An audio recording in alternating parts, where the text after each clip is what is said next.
بسم اللہ الرحمن الرحیم۔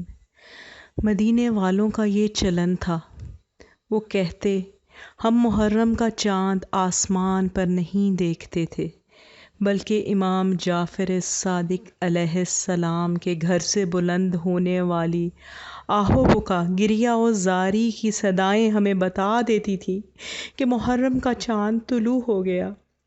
اس چاند نے کیا کیا نقصان کیے، اس کا اندازہ یا تو جناب سیدہ کا دل کر سکتا ہے جن کا بھرا گھر یہ محرم کا چاند اجاڑ گیا، یا ننھی سکینہ سے پوچھیں جو عصر عاشور کربلا کے صحرا میں بابا بابا کی صدائیں بلند کرتی ہے تو شمر کے تماچے اور کانوں سے در چھین لیے جاتے ہیں اور ایک سر بریدہ لاشے سے آواز آتی ہے علیہ علیہ یا بنیا۔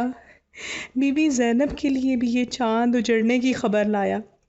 بی بی جو اپنے بھیا سے والہانہ محبت کرتی ہیں اور اپنے بچوں کو اپنے بھائی پر صدقہ کر دیا، لیکن تاریخ گواہ ہے کہ جب شام سے رہائی ملی اور شہداء کے سر واپس کیے گئے، سب مخدرات عصمت و طہارت نے اپنے اپنے پیاروں پر گریہ کیا، پرسہ لیا، لیکن کنیزان زہرا و منتظرین امام زماں دو ننھے ننھے سر ایسے تھے جن پر رونے والا کوئی نہ تھا۔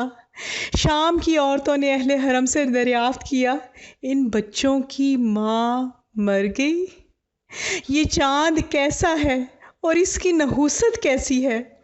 یہ بی بی رباب کی جھولی کو خالی کر گیا، مانگ سونی کر گیا اور ایک ننھی سی لہر شام کے زندان میں بن گئی۔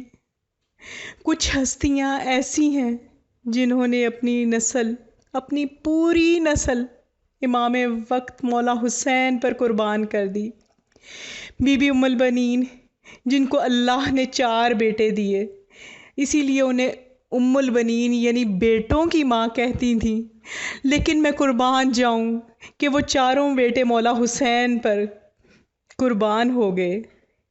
بی بی رباب کی گود میں اللہ نے 2 نگینے دیے۔